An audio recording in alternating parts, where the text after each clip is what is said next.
MP board वार्षिक परीक्षा के लिए मैं लेकर के आ जाऊँ कक्षा 9वीं के छात्रों के लिए हिंदी विषय के लिए 6 मार्च के दिन होने वाले पेपर के लिए बहुत ही वेरी मोस्ट इंपोर्टेंट क्वेश्चन 2 व 3 व 4 अंक के आईएमपी क्वेश्चन है ना, जो कि 3 अंक के होंगे, 2 अंक के और 4 अंक के। देखिए, अगर आप फेक पेपर के चक्कर में पड़ गए तो आपको कुछ नहीं कर पाना है और आप पेपर में जाएंगे तो आप कुछ नहीं लग पाएंगे। इसलिए मैं जो ये क्वेश्चन बता रहा हूँ ये क्वेश्चन कंप्लीट कीजिए, जो कि आपके लिए बहुत इंपॉर्टेंट साबित होंगे। देखिए, सबसे पहले 2 अंक के क्वेश्चन हम देखेंगे और यही क्वेश्चन आपको जरूर से कर लेना है, एक भी क्वेश्चन मेरे से नहीं छोड़िएगा। देखिए, सबसे पहला क्वेश्चन है नई कविता के प्रमुख 2 विशेषताएं लिखिए।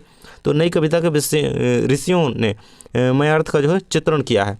नई कविता जीवन के प्रत्येक क्षण को सत्य मानती है ना, तो सभी को अच्छी तरीके से याद करते जाइएगा। सेकंड है आपका प्रगतिवाद की 2 विशेषता लिखते हुए एक कवि का नाम व रचना लिखिए, है ना। तो प्रगतिवाद की 2 विशेषताएं ये रही, रूढ़ियों का विरोध है और शोषण का विरोध है। प्रगतिवादी कवि कौन से हैं? तो केदारनाथ अग्रवाल नाम लिखते हुए उनकी रचनाएं लिख देंगे, गुल मेहंदी हो जाएगी और हे मेरी तुम, है ना। तो इस प्रकार से आपको यहाँ पे ये रहेगा, ये क्वेश्चन कंप्लीट कर लेना है। देखिए, जो भी क्वेश्चन बताऊंगा हर एक क्वेश्चन को इंपॉर्टेंट के तौर पर पढ़ के जाना है, जरूर से पढ़ लेना है ना। देखिए, 2-3 बार पढ़ लीजिएगा। मैं जो वीडियो में हर एक क्वेश्चन को अच्छी तरीके से पढ़ूंगा ताकि आप लोग सुनते जाएं और आपको याद होता जाए, है ना। वीडियो को थोड़ा स्पीड भी कर सकते हैं अगर आपको, है ना, टाइम नहीं है। क्योंकि देखिए, आदिकाल को वीरगाथा काल क्यों कहा जाता है? तो हिंदी की भाषाओं के प्रारंभिक काल को चरण, है ना, ये प्रारंभिक चरण था, है ना, हिंदी साहित्य का सबसे पहला चरण था।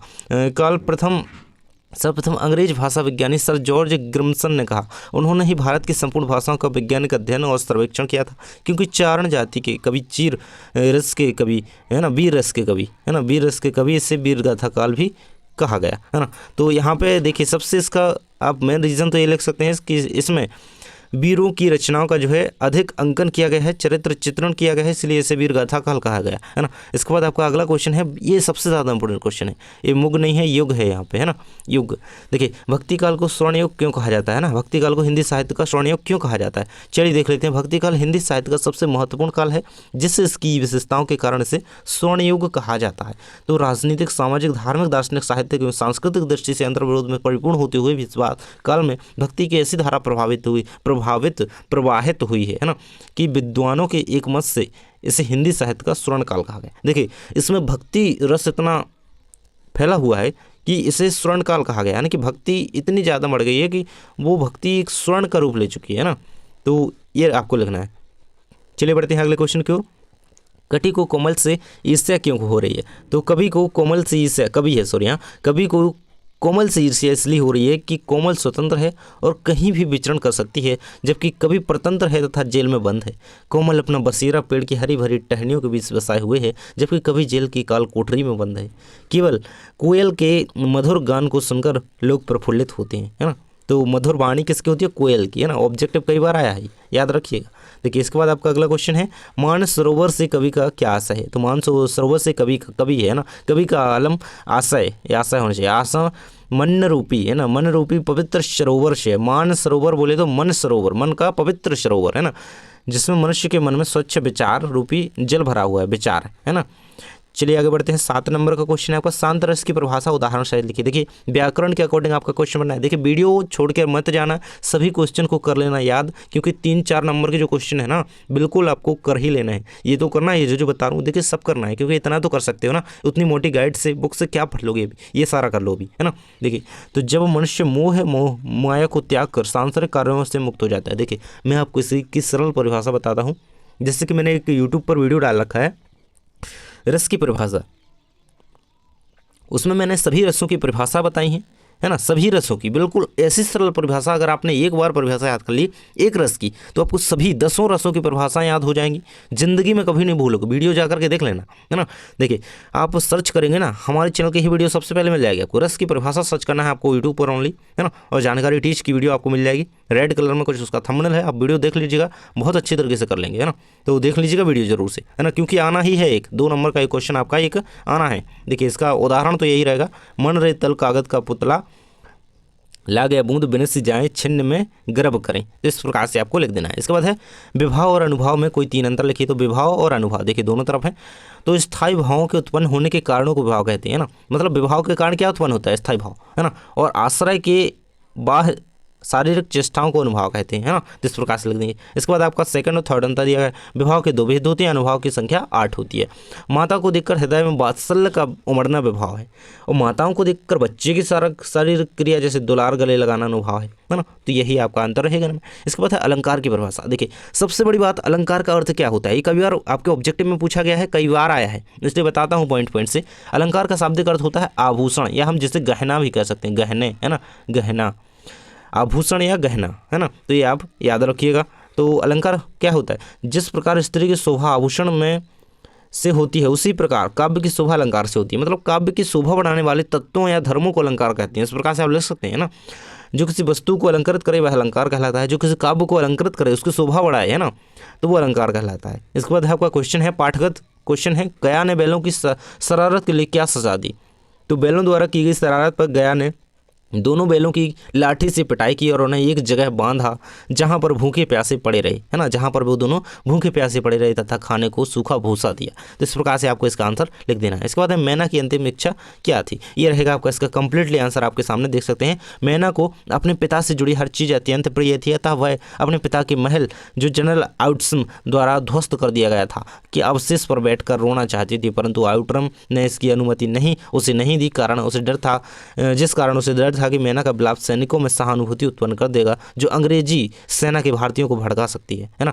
तो दूसरा डर था अंग्रेजी सरकार का, जो नाना से संबंधित प्रत्येक वस्तु को नष्ट कर देना चाहती थी। अतः मैना से सहानुभूति के पश्चात उसे अपनी सरकार के गुस्से का शिकार होना पड़ा। तीसरा, मैना की साहसी प्रवृत्ति ने भी उसे भयभीत कर रखा था, है ना, यानी कि किसे, सरकार को, जो अंग्रेजी सरकार थी। तो आपने पाठ पढ़ा होगा तो आप पे आसानी से बनेगा। इसके बाद है सबसे ज़्यादा इंपॉर्टेंट क्वेश्चन है, लगभग कई बार पूछा गया है, कई बार क्वेश्चन आ गया है कि कांजी हाउस में पशुओं की हाजिरी क्यों ली जाती थी। 2 नंबर में बहुत बार क्वेश्चन आया भैया, अच्छी तरीके से कर लेना। कांजी हाउस में कैद पशुओं की जो है हाजिरी की संख्या क्यों ली जाती थी, क्योंकि जिससे उनके, देखिए, एक तो उनकी संख्या भी सुनिश्चित बनी रहे और उनके खाने पीने का इंतजाम उनकी संख्या के अनुसार जो है किया जा सके। उनके आकलन के अनुसार सभी कैद पशुओं की उपस्थिति सुनिश्चित करने के लिए की जाती है। तो इस प्रकार से लिख देंगे। इसके बाद है जीवनी और आत्मकथा में अंतर लिखिए। देखिए जीवनी और आत्मकथा में अंतर, तो जीवनी एक तरफ है, एक तरफ आत्मकथा है। तो जीवनी किसी दूसरे के द्वारा लिख लीजिए, आत्मकथा स्वयं के द्वारा। उसका नाम है आत्म का मतलब है स्वयं, अपने लिए, है ना।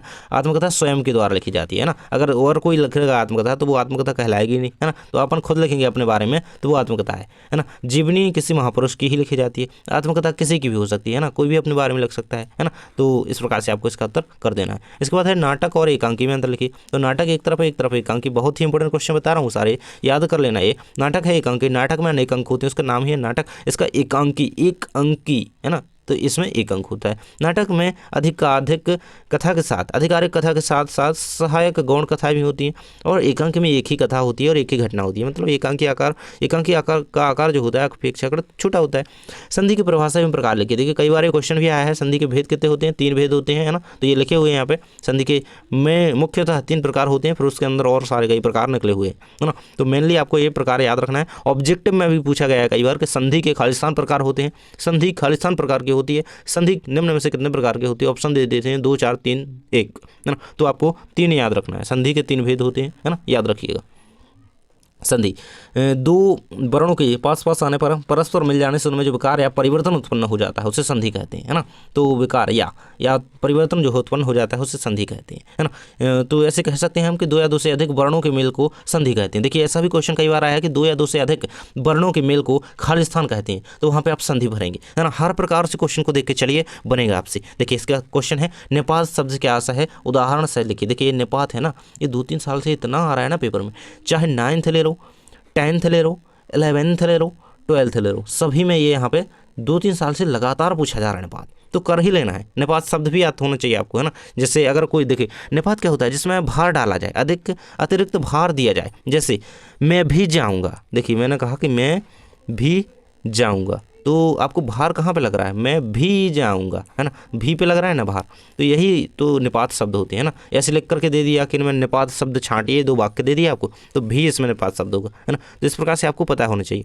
तो देखिए अतिरिक्त भार देने के लिए जिन शब्दों का प्रयोग किया जाता है उसे निपात शब्द कहते हैं, है ना। इसके बाद है आपका 17 नंबर का प्रश्न, भूख मीठी कि भोजन मीठा से क्या अभिप्राय है। तो भूख मीठी कि भोजन मीठा, प्रस्तुत कहावत का यह अभिप्राय है कि यदि खाने वाले को भूख लगी हो तो भोजन रुचिकर एवं रुचिकर लगता है ना, यदि खाने वाले को भूख नहीं लगी हो। तो यदि खाने वाले को भूख लगी हो और यदि खाने वाले को भूख नहीं लगी तो भोजन स्वादिष्ट भी अच्छा नहीं लगेगा, है ना। वस्तुतः भोजन में नहीं अपितु भूख में होता है ना। स्वाद क्या होता है, भोजन में नहीं भूख में होता है। यदि भूख हमें लगी हो तो हमें भोजन स्वादिष्ट लगेगा, चाहे कैसा भी हो, है ना। इसके बाद है आपका लेखिका अपनी नानी के व्यक्तित्व से क्यों प्रभावित थी। तो ये रहेगा आपका लेखिका मृदुला गर्ग ने अपनी नानी को यद्यपि उन्होंने कभी नहीं देखा था यह, तथापि उनके संबंध में अपनी माँ, पिताजी आदि से सुना रखा था। लेखिका ने सुना रखा था कि नानी घर में पर्दा करती थी, वह परंपरागत ढंग से रहा करती थी। वह अपनी बेटी की शादी में एक ऐसे वक्त से करना चाहती थी जो स्वतंत्र सेनानी प्यारे लाल जी जैसा हो, है ना। तो इसका पूरा आंसर आपको रीड कर लेना है, ये रहेगा कंप्लीटली आंसर। जल्दी वीडियो हो जाए, मैं ये कोशिश कर रहा हूँ, आपको करते जाना है। महाकाव्य एवं खंडकाव्य में अंतर देखिए, कई बार आया है 2 या 3 नंबर में ये क्वेश्चन बनता है, लेकिन आपको इसे 3 अंतर याद कर लेना है, 2 नंबर में क्वेश्चन आएगा, है ना, कर लेना। उदाहरण याद होना चाहिए। महाकाव्य का उदाहरण कर लेंगे रामचरितमानस, कामायनी, साकेत, है ना, पद्मावत, इस प्रकार से इसका उदाहरण कर सकते हैं। खंडकाव्य के आप नरोत्तम दास का कर सकते हैं, सुदामा चरित हो जाएगा, और यहाँ पे और सारे पंचवटी हो जाएगा, है ना, तो कर सकते हैं। ये उदाहरण मैंने बता दिए। महाकाव्य का कलेवर विस्तृत होता है, इसका कलेवर क्या है, सीमित होता है। और महाकाव्य में 8 सर्ग होते हैं, है ना। सर्गों की संख्या सर्गों में विभाजित रहता है, इसमें एक ही सर्ग होता है, इसमें कम से कम 8 तो होने ही चाहिए, है ना। इसमें 8 सर्ग होते हैं। महाकाव्य में कितने सर्ग होते हैं, 8, याद रखिएगा, है ना। और इसमें समस्त जीवन का चरित्र चित्रण होता है, इसमें किसी एक खंड का, एक घटना का, है ना। इसके बाद है आपका दोहा छंद की परिभाषा उदाहरण से लिखी देख सकते हैं यहाँ पे। दोहा छंद की पंक्ति का होता है जिसमें 4 चरण माने जाते हैं। एक अर्ध सममात्रक छंद है, मेरी भव बाधा हरी, है ना। आप यहाँ पे कोई भी दोहा ले सकते हैं रामायण का, जो भी आपको आसानी से याद हो जाए। इसके बाद है रचना के आधार पर वाक्य के भेद। तो ऐसे तो क्वेश्चन नहीं आएगा कि ये भेद लिखिए, मैं बताऊंगा कैसे क्वेश्चन आएगा कि रचना के आधार पर वाक्य के खालिस्तान भेद होते हैं। तो 3 भेद होते हैं, 3 भरना है खालिस्तान में, है ना। रचना के आधार पर वाक्य के कितने भेद होते हैं, 3 भेद होते हैं, याद रखिएगा। साधारण वाक्य, संयुक्त वाक्य, मिश्रित वाक्य, है ना। चलिए बढ़ते हैं आपके यहाँ से 3-3 नंबर के क्वेश्चन स्टार्ट होते हैं। तो देख सकते हैं विद्यालय के वार्षिक उत्सव पर, है ना, एनुअल फंक्शन पर एक अनुच्छेद लिखिए। तो विद्यालय है में वार्षिक उत्सव मनाने का समय और दिनांक निश्चित रहती है। जब वार्षिकोत्सव आ जाता है तो लगभग 1 माह पूर्व, है ना, माह पूर्व विद्यालय के छात्र छात्राओं को इसमें भाग लेना होता है ना। तैयारियाँ शुरू हो जाती हैं, आप सभी को पता होगा। तो इस प्रकार से आपको इसे कर लेना है। इसके बाद है आपका 24 नंबर का प्रश्न है, पिताजी से वार्षिक परीक्षा की तैयारी के संबंध में जो है संवाद कीजिए। तो इस प्रकार से लिखेंगे आप। यहाँ पे पिता बोलेंगे पहले, किशोर तुम्हारी परीक्षा पढ़ाई जो है कैसी चल रही है। तो किशोर जो भी नाम यहाँ पे आप लिखना चाहें, जी पिताजी अच्छी चल रही है। पिताजी बोलेंगे तुम्हें पता है ना कि यह साल तुम्हारे लिए कितना अहम है। पिताजी, जी पिताजी। इस प्रकार से आप पूरा लिखते हुए यहाँ पे एक कन्वर्सेशन यहाँ पे लिख देंगे। इसके बाद है बढ़ते हैं अगले क्वेश्चन की ओर। यहाँ पे ये आपका कंप्लीट रहेगा। इसके बाद आपका 25 नंबर का प्रश्न है, अपठित गद्यांश को पढ़कर नीचे लिखे प्रश्न को उत्तर लिखिए। देखिए, तो अपठित गद्यांश है ना, वो अपठित ही आता है भाई, कभी भी देखा दिखाया नहीं आएगा। यानी कि जो आपको इन बुक्स में दिया हुआ है, जो आपके गाइड्स वगैरह होते हैं, सैम्पल पेपर, उनका कभी नहीं आएगा, है ना, नया ही आता है। उसका नाम है अपठित, जो आपने ना पढ़ा हो। तो ये हमेशा नया आता है, लेकिन इसे ठीक से सॉल्व करने का तरीका आपको पता होना चाहिए। इसे अच्छी तरीके से 2 बार रीड करना है ना। वैसे तो 1 बार में ही आंसर आ जाता है, क्योंकि आंसर इसमें ही लिखे होते हैं और लिखने होते हैं। देखिए, इसे आप पढ़ेंगे तो आपको इसका शीर्षक आसानी से याद आ जाएगा। इससे प्रश्न पूछे गए, उत्तर नीचे लिखें। विद्यार्थियों में अनुशासनहीनता की समस्या का समाधान एक ही प्रकार से हो सकता है कि जिम्मेदारियों का अनुभव कराया जाए, है ना। तो देखिए, इसका जो विद्यार्थी और अनुशासन, इसका शीर्षक हो जाएगा। अनुशासनहीनता की बात की जा रही थी, है ना, तो अनुशासन होना चाहिए, है ना। तो विद्यार्थी जीवन में की जा रही है। इसके बाद है विद्यार्थियों में अनुशासनहीनता दूर करने का उपाय लिखिए। देखिए, इसी में होगा, कहीं ना कहीं इसी में होगा, है ना। तो आपको उसमें ढूंढ लेना है। और ये यहाँ पर मैं बता देता हूँ कि विद्यार्थियों में अनुशासनहीनता दूर करने का उपाय उन्हें जीवन की जिम्मेदारियों का अनुभव कराना है। देखिए, हमने अभी पढ़ा था, है ना, अनुभव कराया जाए, है ना। तो ये देखिए, जिम्मेदारियों का अनुभव होगा तो हम अनुशासन में रहेंगे, है ना। इसके बाद आपका अगला पूछा गया था, उपरोक्त गद्यांश का जो है सारांश लिखिए। इसका आंसर रहेगा आपका, इस प्रकार से आपको इसे लिख देना है, ये रहेगा आपका कंप्लीट आंसर। इसके बाद बढ़ते हैं 25 नंबर का प्रश्न की ओर। इसमें गद्यांश की संदर्भ प्रश्न सहित व्याख्या कीजिए। देखिए, गद्यांश पद्यांश आना ही है, तो बिल्कुल 3 नंबर कंप्लीट रहेंगे आपके, है ना।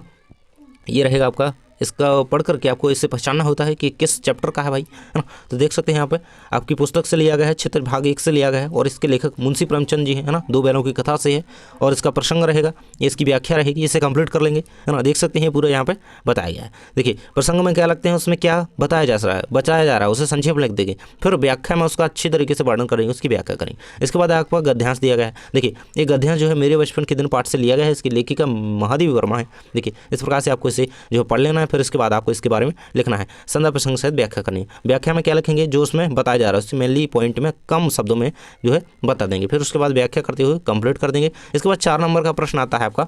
तो 4 नंबर के प्रश्न करना है अपने विद्यालय के प्राचार्य महोदय को स्थानांतरण प्रमाण पत्र हेतु एक आवेदन पत्र लिखिए। बहुत ही इंपॉर्टेंट क्वेश्चन है। देखिए कई बार परीक्षा में आया है। देखिए प्रतिष्ठा में श्रीमान प्राचार्य महोदय शासकीय उच्चतर माध्यमिक विद्यालय क्रमांक 1 टीकमगढ़ मध्य प्रदेश, या फिर क्रमांक 1 छतरपुर मध्य प्रदेश, क्रमांक 1 सागर मध्य प्रदेश, क्रमांक 1 भोपाल मध्य प्रदेश, जो भी आपका है ना। नंबर 1 स्कूल है, नंबर 2 स्कूल है, जो भी आपका है ना। देख सकते हैं विषय क्या रहेगा, स्थानांतरण प्रमाण पत्र प्रदान करने विषयक, है ना। यहाँ पे टेस्ट लगा दिए। महोदय फॉर्मेट यही होना चाहिए आपका, है ना, फॉर्मेट यही होना चाहिए। महोदय के बाद लिखें विनम्र निवेदन है कि, है ना। यहाँ पर लिख सकते हैं सविनय निवेदन है कि मैं आपके विद्यालय का या की छात्रा हूँ, है ना, जो भी सेक्शन है, नियमित छात्र या छात्रा हूँ। मेरे पिताजी यहाँ से इंदौर के लिए स्थानांतरण हो गया, है ना।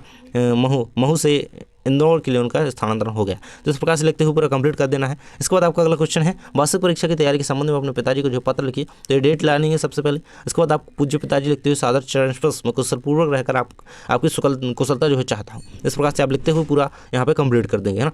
देखिए इसके बाद आपके क्वेश्चन ये तो 100% आना है। देखिए, है ना, आप विज्ञान के चमत्कार निबंध आएगा ही। विद्यार्थी जीवन में अनुशासन, स्वच्छ भारत अभियान, मेरा प्रिय खेल, जल संरक्षण के उपाय। तो विद्यार्थी जीवन में अनुशासन ये जरूर से कर लेना। विज्ञान के चमत्कार, देखिए यहाँ पे आंसर आपको दिया गया है विद्यार्थी जीवन में अनुशासन पर।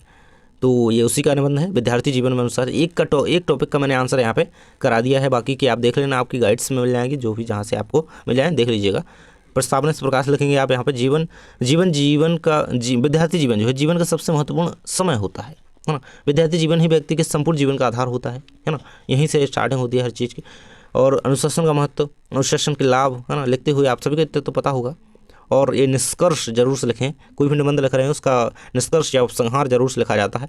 लाइक शेयर सब्सक्राइब जरूर से करें। आपके अगले पेपर के लिए सब्सक्राइब कर लें, क्योंकि आप अगले पेपर के लिए हम तैयारी करवाएंगे। तो सब्सक्राइब करके रखें। जल्दी ही मिलते हैं नेक्स्ट वीडियो में। ये सारे क्वेश्चन कंप्लीट कर लेना। Thanks for watching.